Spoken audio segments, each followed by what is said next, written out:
What is going on? Welcome to another episode of Tuesdays with Tincho. It's your boy MP Pair Sources coming at you guys again. This week what we're going to talk about is Spain's lack of a striker for the upcoming World Cup potentially. How if Barcelona fail to pay Samuel Umtiti the amount that he believes that he deserves, they might see him go out to Manchester United or any other team and potentially losing one of the best young defenders they've had since Gerard Piqué. Should we be more concerned about France's loss to Colombia earlier this week? Is that a sign that the team is mentally weak, especially in the closing minutes? As we all know, Spain is in a dilemma right now when it comes to strikers. Morata hasn't been getting minutes. He's been far from his best. Diego Costa still finding his form after not playing for several months.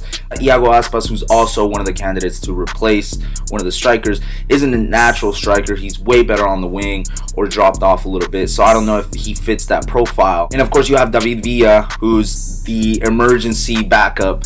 You know, he's still been putting in work with New York City FC, but again, he's not playing at the highest level. To me, the lack of a striker for Spain isn't a huge alarming aspect of their game. We've seen them many other times before where they played with a false nine. You know, they do have that option of playing with David Silva or, you know, Isco potentially, or even Asensio. I could see him play as that false nine. Only problem with that is we've seen Spain play with a false nine during their peak Spain days, you know, where they dominated the midfield with the likes of Xavi, Iniesta, Xavi Alonso, David Silva, Fabregas, amongst other players like that. Still a huge question mark when it comes to goal scoring abilities.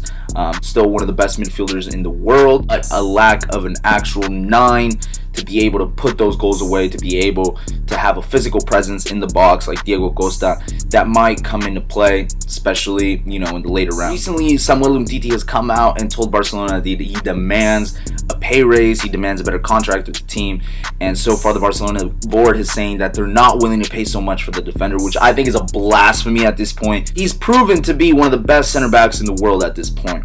His partnership with Piqué has been amazing so far this season. It's been a huge part of why Barcelona has been undefeated so far in league. Throughout many points of the season last year, he was the best defender that Barcelona had when Piqué was a little bit off form. So I think that it would be very, very stupid for Barcelona not to pay the man.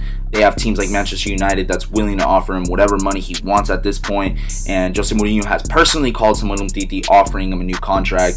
So there is that pressure from other teams to take Samuel Umtiti away. So no question about it. Pay the man. He's earned it. He's the future. You know, he likes Barcelona. He wants to stay there. He simply just wants to be paid better, which I completely understand. So if I'm Barcelona, again, I pay the man. I don't even consider it. I give him whatever he wants, and just that's one less thing that I have to worry about in the future. So France was leading 2-0 against Colombia earlier in the week, and they came back and they blew that 2-0 lead and ended up losing 3-2. I think that it should be a little concerning for France going forward, because it is a team that is undoubtedly one of the most talented teams in the world, but their character and their mental strength has been questioned a lot of the times. Now, of course, no disrespect to Colombia, because I think they're a fantastic team and I look forward to watching them play in the World Cup, but they're not one of the elite teams that France should be concerning about. The fact that France did blow that 2-0 lead against Colombia should be concerning, simply because, you know, I'm not so sure that they can finish a game.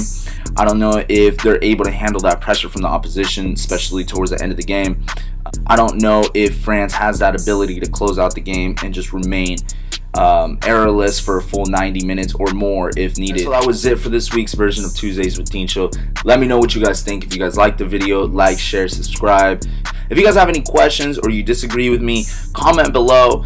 Follow me on Twitter, follow me on Instagram. You know, let me know what you think. If you guys have any topics you guys want me to talk about next time, also let me know. And as always, guys, thanks for watching. We'll see you guys next time.